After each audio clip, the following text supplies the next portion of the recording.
Good evening friends, how are you?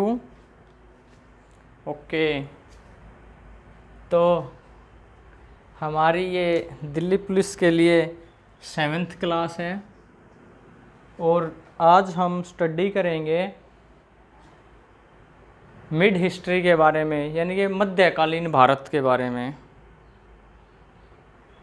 ठीक है, इतिहास की हमारी क्लास होगी आज और मध्यकालीन भारत हम स्टार्ट करेंगे।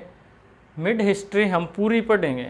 ठीक है, इसमें 3 ही टॉपिक हैं हमारी मिड हिस्ट्री में। सबसे पहला इस्लाम धर्म की उत्पत्ति, उसके बाद जो मुस्लिम अटैकर्स आए थे एक के बाद एक, उनको पढ़ना है। उसके बाद थर्ड में हमने एक पढ़ना है एक टॉपिक दिल्ली सल्तनत। ठीक है, और उसके बाद बाबर, हुमायूं, अकबर। ठीक है, ये वाला। तो ये 3-4 टॉपिक है मिड हिस्ट्री के अंदर। हम इनको अब लगातार कवर करेंगे। 3-4 क्लासेज में हमारी मिड हिस्ट्री कंप्लीट हो जाएगी। ठीक है, मध्यकालीन भारत। तो स्टार्ट करते हैं हम मिड हिस्ट्री।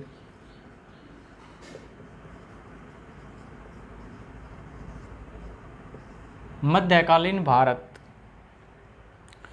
अच्छा, एक बार स्टार्ट करने से पहले मैं आपको 2 बातें बता देता हूँ जो आजकल बहुत ज़्यादा करंट अफेयर्स में चल रही हैं, न्यूज़ में काफ़ी चल रहा है। तो हो सकता है एग्ज़ाम में क्वेश्चन आ जाए वहाँ से। एक तो एक कंट्री है लेबनान।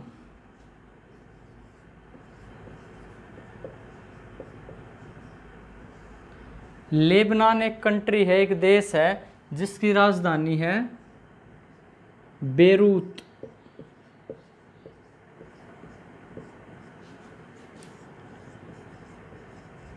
लेबनान की कैपिटल है बेरूत। काफ़ी चर्चा में है लेबनान कंट्री और उसकी राजधानी बेरूत। क्यों चर्चा में है, क्या हुआ है वहाँ?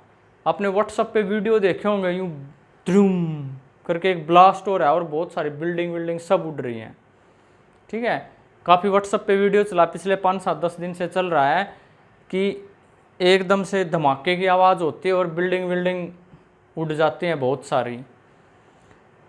तो वो क्या था, वो धमाका कहाँ हुआ, कैसे हुआ, क्यों हुआ, वो सब चर्चा का विषय बना हुआ है आज के दिन। तो मैं उसके बारे में बता देता हूँ आपको कि लेबनान एक कंट्री है जिसकी राजधानी बेरूत है। ठीक है, बेरूत एक ऐसा शहर है जो समुद्र किनारे है। जैसे हमारा मुंबई है ना, ऐसे बेरूत है समुद्र के किनारे, और उनकी कैपिटल है। काफ़ी अच्छा शहर है ये। ठीक है, तो क्या होता है 2013 के अंदर, 2013 में जॉर्जिया एक देश है। 2013 के अंदर जॉर्जिया एक देश है, वहाँ से एक हवाई जहाज, हवाई जहाज नहीं, पानी का जहाज, एक शिप, पानी का जहाज लोड हुआ। ठीक है, जिसमें अमोनियम नाइट्रेट भरा गया।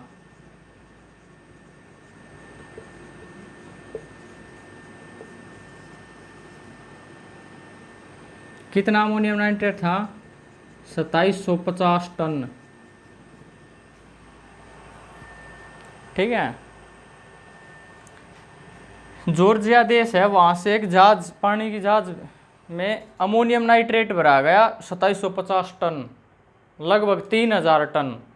ठीक है, अमोनियम नाइट्रेट भरा गया और उस जहाज को रवाना कर दिया गया साउथ अफ्रीका की एक कंट्री है युगांडा।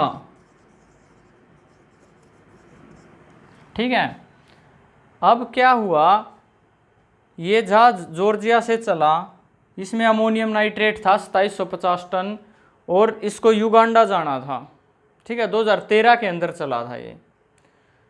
तो जैसे ही लेबनान कंट्री के पास पहुंचता है ये, उसके पोर्ट पे, वहाँ बंदरगाह है ना। देखो, मैंने बताया बेरूत एक ऐसा शहर है जैसे हमारा मुंबई है समुद्र तट के किनारे, और इनकी लेबनान की राजधानी है बेरूत। काफ़ी अच्छा शहर है, वहाँ बंदरगाह भी है, पोर्ट भी है काफ़ी बड़ा उनका। तो जब ये जॉर्जिया से ये जहाज चला, पानी का जहाज, जिसमें अमोनियम नाइट्रेट भरा हुआ था, इसको युगांडा जाना था। तो रास्ते में लेबनान की राजधानी बेरूत के बंदरगाह पे ये अपने आप रुक गया आके।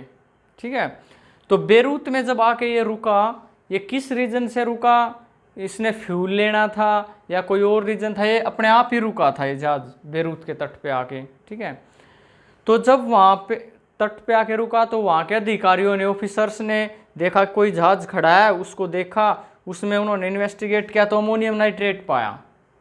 तो अमोनियम नाइट्रेट क्या होता है, बहुत ही विस्फोटक होता है। अब उन्होंने बोला कि कहाँ से आया, कहाँ जा रहा है, क्या इसके कुछ डॉक्यूमेंट्स प्रोवाइड करवाओगे। अब डॉक्यूमेंट मिले नहीं, कोई ऑथेंटिक डॉक्यूमेंट नहीं मिले, इलीगल जा रहा था। तो रोक लिया लेबनान वालों ने कि भी नहीं जाने देंगे, अब तो कोई आपके पास कोई डॉक्यूमेंट नहीं है इसका, क्यों लेके जा रहे हो, कहाँ जाना है। तो ऐसा कोई वो डॉक्यूमेंट प्रोवाइड नहीं कर पाए। और 2015 तक वो जहाज उनके तट पे ही खड़ा रहा, लेबनान के बेरूत के तट पे बंदरगाह पे ही वो 2015 तक वो जहाज खड़ा रहा। अब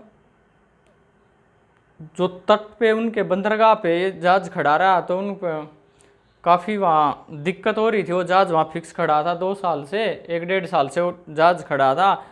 तो उन्होंने सोचा कि इस जहाज को यहाँ से हटाओ। अब उसके लिए अमोनियम नाइट्रेट अपने कब्जे में लेना था उन्होंने, लेबनान वालों ने। तो अमोनियम नाइट्रेट एक विस्फोटक है, इसके लिए स्पेशल गोडाउन बनाए जाते हैं, स्पेशली डिज़ाइन किया जाता है कि इसमें विस्फोट ना हो। तो उन्होंने क्या किया, लेबनान वालों ने, अधिकारियों ने क्या किया कि इस जहाज को यहाँ से तट से हटाओ, 1-1.5 साल से खड़ा है। ठीक है, बार बार परेशान कर रहा है हमें, हमारी जगह गिर के खड़ा है। तो उसके लिए उन्होंने अमोनियम नाइट्रेट को उठाया। और आपको पता है बंदरगाह बहुत बड़े बड़े गोडाउन होते हैं, गोदाम होते हैं उनके, उसको वहाँ से उठाया और साधारण गोदाम में ऐसे ही रख दिया 2015 के अंदर। ठीक है, अब वो 2020 के अंदर आके उसमें विस्फोट हो गया, क्योंकि वो साधारण गोडाउन में रखा गया था, साधारण गोदाम में था। उसके लिए अमोनियम नाइट्रेट के लिए स्पेशल गोदाम होते हैं।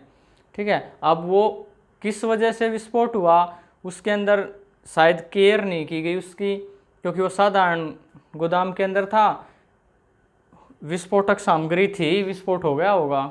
ठीक है, तो वहाँ के अधिकारियों की लापरवाही की वजह से लगभग 12 किलोमीटर तक बिल्डिंग्स वगैरह उड़ गई, बहुत ज़्यादा नुकसान हो गया। ठीक है, पता चला वो, अब व्हाट्सएप पे आजकल ये वीडियो चल रही है, धमाका हो रहा है और बिल्डिंग उड़ रही है कैसे। लेबनान की राजधानी बेरूत वो जगह है, वहाँ बंदरगाह है, जॉर्जिया से जहाज चला था, युगांडा जाना था। अमोनियम नाइट्रेट उसके अंदर था 2750 टन। ठीक है, ये यहाँ से यहाँ लेके जा रहे थे, लेकिन इनके तट पे रुका। यहाँ के अधिकारियों ने पूछा क्या है, दिखाओ, ऑथेंटिक डॉक्यूमेंट मिले नहीं, उसको वहीं खड़ा रहा। जहाज को हटाने के लिए उसको अनलोड करना था, अमोनियम नाइट्रेट को उठाया और अपने गोदाम में रख दिया, साधारण से गोदाम में, स्पेशल गोडाउन होते हैं इसके लिए। अब वहाँ अब 2020 में आके विस्फोट हो गया। ये था सारा मामला। ठीक है, अब क्वेश्चन आपसे पूछ सकता है कि बेरूत में धमाका क्यों हुआ, अमोनियम नाइट्रेट के कारण, क्योंकि एक विस्फोटक है। पूछ सकता है लेबनान की कैपिटल क्या है, बेरूत है। ठीक है, और ये भी पूछ सकता है अमोनियम नाइट्रेट जो इसके यूज क्या हैं। अमोनियम नाइट्रेट के 2 मेन यूज हैं। पहला तो है फर्टिलाइजर बनाने के काम आता है, मतलब खाद बनाने के काम आता है। फर्टिलाइजर जो आप खेतों में यूरिया DAP वगैरह डालते हो ना, फर्टिलाइजर। दूसरा ये बम बनाने के काम आता है, छोटे मोटे बम, जैसे कोयला खदान है ना, वहाँ विस्फोट करते हैं कोयला को निकालने के लिए। ठीक है, ये 2 मेन न्यूज़ हैं इसके। तो एक न्यूज़ तो आजकल ये चल रही है बेरूत वाली, ये तो आपको क्लियर होगी सारा सीन। दूसरी देखो, दूसरी क्या है, दूसरा हमारे देश में एक विमान हादसा हुआ है अभी अभी। ठीक है, कहाँ हुआ है, कोझिकोडा में।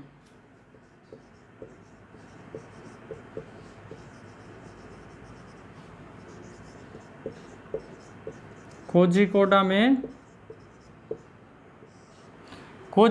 में अभी अभी एक विमान हादसा हुआ है 2020 में, अभी 5-7-10 दिन पहले। हमारा एक हवाई जहाज खाई में गिर गया। ये कोझिकोडा कहाँ है? ये केरल में है।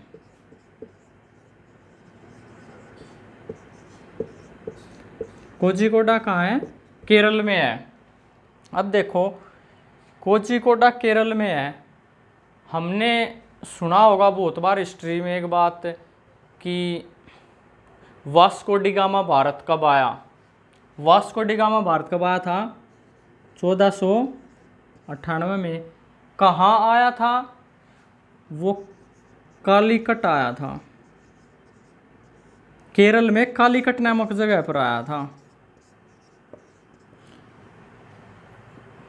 वास्को डी गामा भारत 1498 में केरल में कालीकट नामक जगह पर आया था। यह आपने बहुत बार पढ़ा है। अब कालीकट का नाम बदलकर ही कोझिकोडा किया गया है। बहुत सालों से कालीकट का नाम बदल के कोझिकोडा रखा गया था और कोझिकोडा के अंदर विमान हादसा हुआ है अभी अभी। तो कोझिकोडा का पुराना नाम क्या है? कालीकट। या कालीकट का नया नाम क्या है? कोझिकोडा। कोझिकोडा कहाँ है? केरल में। ठीक है, ये भी समुद्र किनारे है। वास्को डी गामा 1498 में केरल में आया था। तो यहाँ देखो विमान हादसा क्या था, वो कैसे हुआ? क्या हुआ? हमारी एयर इंडिया की जहाज़ थी, दुबई से उड़ी थी और उसको कोझिकोडा में लैंड करना था। तो क्या है, जैसे ये एयरपोर्ट है, यहाँ खाई थी यूं, ये इधर खाई है, ये एयरपोर्ट है हमारा। ठीक है, तो हवाई जहाज को यहाँ लैंड करना था कोझिकोडा के अंदर। ये हवाई पट्टी थी।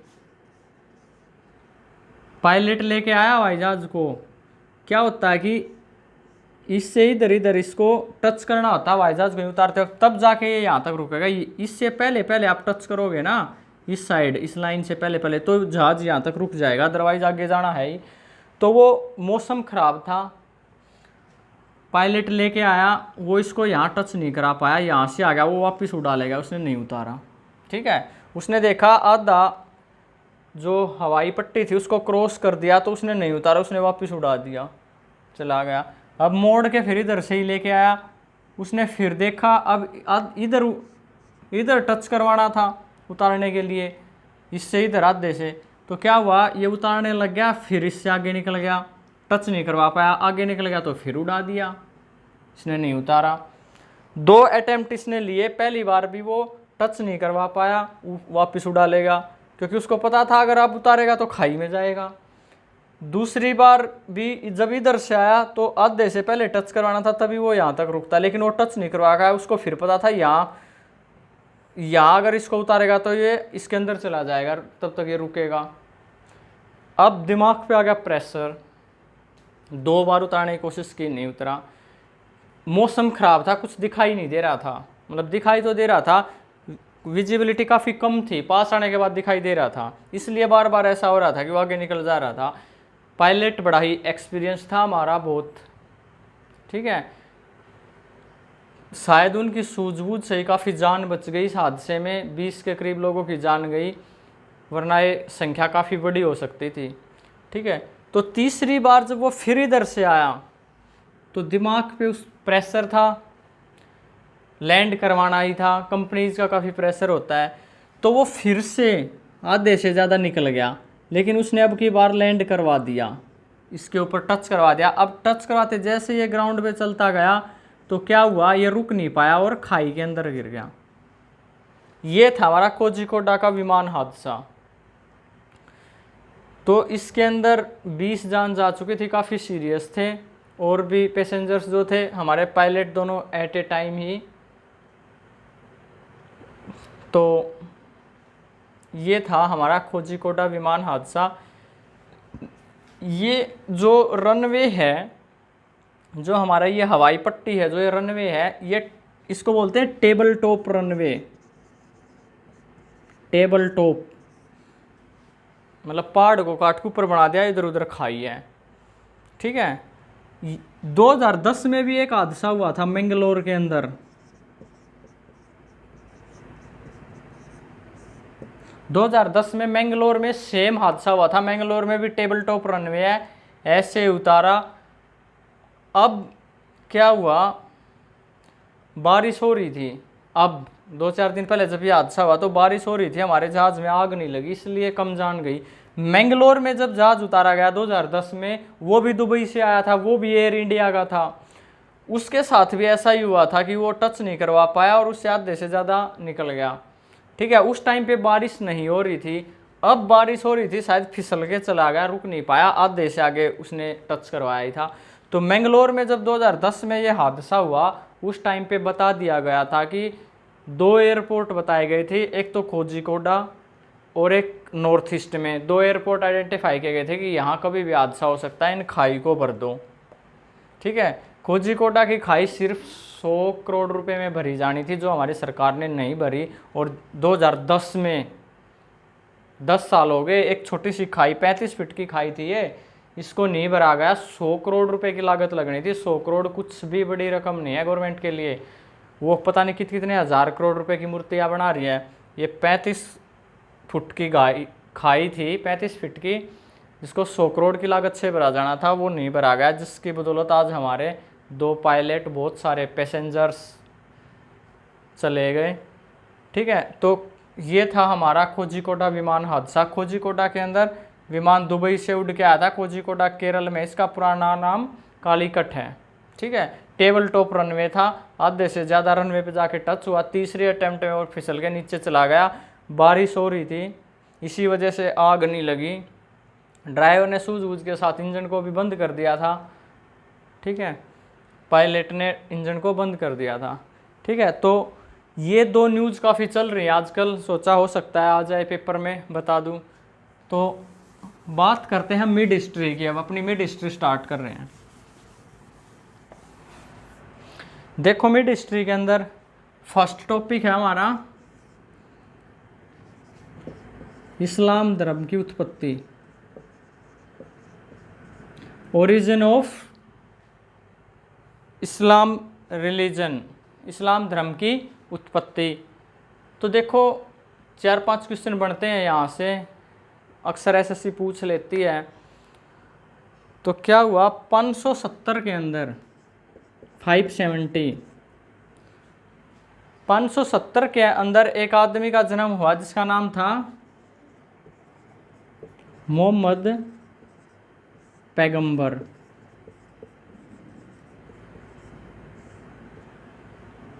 मोहम्मद पैगंबर, जिसको बोलते हैं पैगंबर मोहम्मद भी बोल देते हैं, पैगंबर मोहम्मद साहब। ठीक है, 570 के अंदर पैगंबर का जन्म हुआ। इसी ने, पैगंबर ने ही इस्लाम धर्म की स्थापना की थी। तो सबसे पहले यही क्वेश्चन पूछता कि इस्लाम धर्म की स्थापना किसने की थी? पैगंबर मोहम्मद साहब ने, पैगंबर मोहम्मद साहब ने। अब क्या हुआ, जब इसने इस्लाम धर्म की स्थापना की तो इस्लाम धर्म के 2 उद्देश्य थे। पहला उद्देश्य तो था मूर्ति पूजा का विरोध, मूर्ति पूजा का विरोध। 2 उद्देश्य थे, एक तो था मूर्ति पूजा का विरोध, दूसरा था एकेश्वरवाद में विश्वास, एकेश्वरवाद में विश्वास, यानी कि आइडल वर्शिप का विरोध और मोनोथिज्म, एक भगवान में विश्वास। देखो, पैगंबर मोहम्मद साहब ने इस्लाम धर्म की स्थापना कर दी। अब इस्लाम धर्म के 2 वसूल थे मेन। पहला तो यह था कि मूर्ति पूजा का विरोध किया था, जैसा आपको पता है कोई मूर्ति वगैरह नहीं होती इस्लाम धर्म के अंदर, इसको बोलते हैं आइडल वर्शिप, मूर्ति पूजा, इसका विरोध किया था, अगेंस्ट थे, पहली बात। दूसरी बात, एकेश्वरवाद में विश्वास, मतलब एक भगवान में विश्वास। ठीक है, ये 2 उद्देश्य थे। अब क्या हुआ, जब ये सऊदी अरब एक देश है, सऊदी अरब, सऊदी अरब एक देश है, उसमें मक्का जगह है, मक्का, मक्का एक जगह का नाम है, मक्का में इसका जन्म हुआ था, मक्का। सऊदी अरब के मक्का नामक जगह पर पैगंबर मोहम्मद साहब का 570 ईस्वी में जन्म हुआ था। सऊदी अरब में मक्का नामक जगह है उसमें। तो इनका जन्म हो गया, इस्लाम धर्म की स्थापना कर दी। इसके ये दो उद्देश्य थे। अब मक्का के अंदर इन दो उद्देश्यों के साथ इसने धर्म का प्रचार करना शुरू कर दिया। तो वहाँ के लोगों ने क्या किया, उनका तो काम धंधा था, मूर्ति बनाते थे, बेचते थे, ठीक है। अब वहाँ इसकी पार नहीं बसाई, यहाँ इसकी दुकान नहीं चली है इस्लाम धर्म वाली। ये यहाँ से उठ के और मदीना में आ गया, मक्का से मदीना में आ गया। तो पैगंबर मोहम्मद साहब मक्का से मदीना आए, इस घटना को इतिहास में हिजरी संवत बोला गया है। हिजरी संवत, इंग्लिश में भी यही है, हिजरी संवत।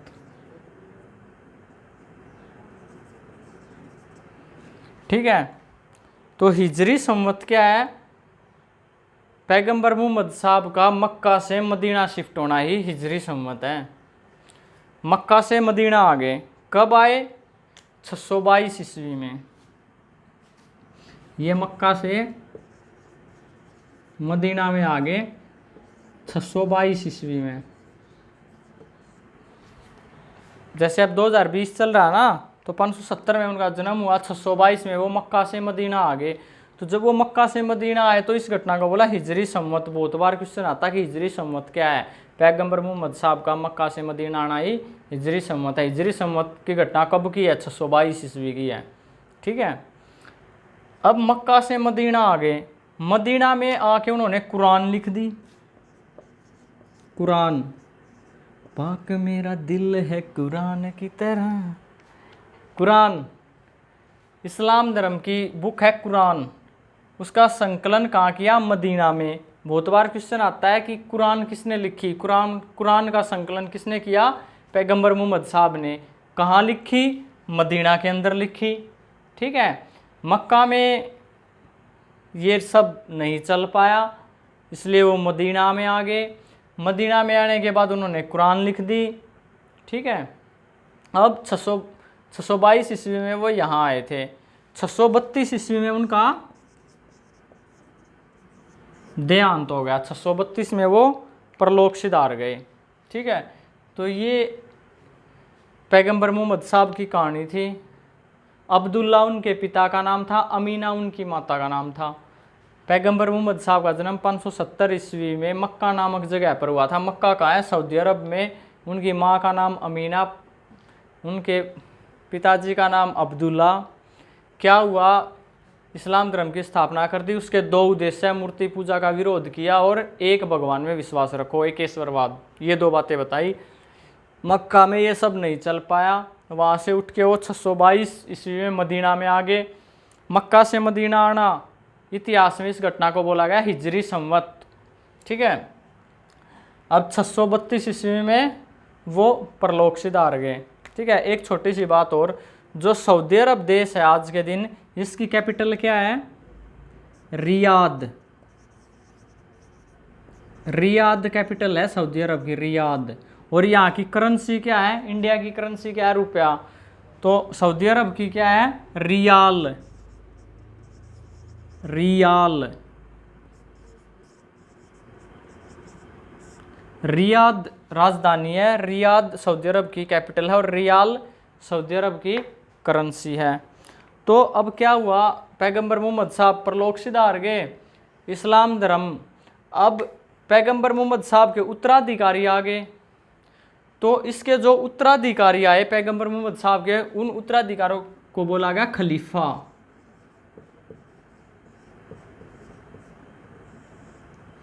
ठीक है, तो क्वेश्चन आता है बहुत बार कि पैगंबर मोहम्मद साहब के उत्तराधिकारी क्या कहलाए? तो वो खलीफा कहलाए। इंग्लिश में भी खलीफा ही बोलते हैं इसको, खलीफा। ठीक है, तो पैगंबर मोहम्मद साहब 632 में परलोक सिधार गए। उसके बाद उसके उत्तराधिकारी जो हुए उनको खलीफा कहा जाने लगा। अब खलीफा के समय में इस्लाम धर्म दो भागों में बट गया। किसके समय में? खलीफा के समय में इस्लाम धर्म दो भागों में बट गया। कौन कौन से? बहुत बार सुना होगा आपने शिया और सुन्नी, ठीक है। इस्लाम धर्म दो भागों में बट गया, शिया और सुन्नी। शिया,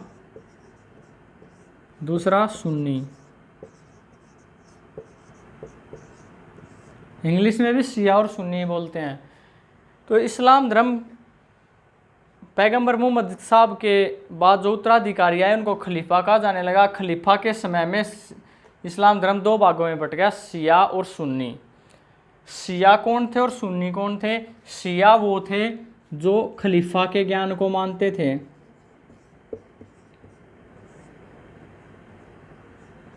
और जो पैगंबर मोहम्मद साहब के ज्ञान को मानते थे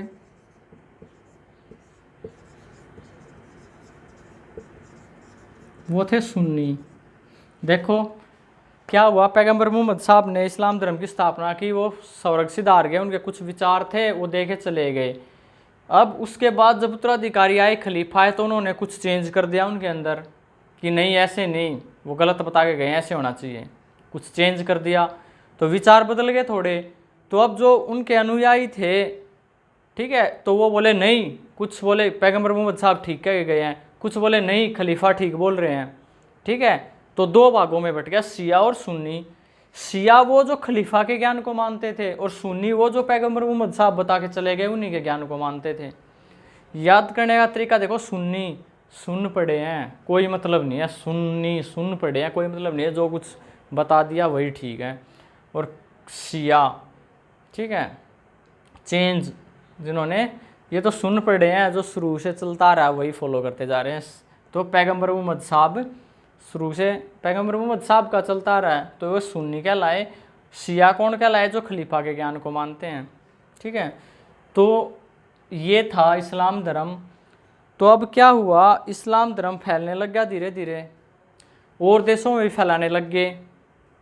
अब क्या हुआ, ये सब बात चल रही है सऊदी अरब की, सऊदी अरब के अंदर, ठीक है, और देशों में फैलने लग गया। इंडिया का नंबर भी आ गया, इंडिया में भी इस्लाम के लिए आने लगे। तो इंडिया में जब आने लगे तो अटैक किए, ठीक है। तो उन अटैक्स के बारे में हम कल पढ़ेंगे, आज की क्लास में सिर्फ इतना ही। कल पढ़ेंगे हम भारत पर विदेशी मुस्लिम आक्रमण, ठीक है, invasion of foreign Muslim attackers in India, ये टॉपिक हम कल पढ़ेंगे। आज के लिए इतना ही। वीडियो को लाइक कर दिया करो, शेयर भी कर दिया करो, अच्छी लगी तो कमेंट भी करना, चैनल को सब्सक्राइब भी कर देना, ठीक है। थैंक यू, आज के लिए इतना ही।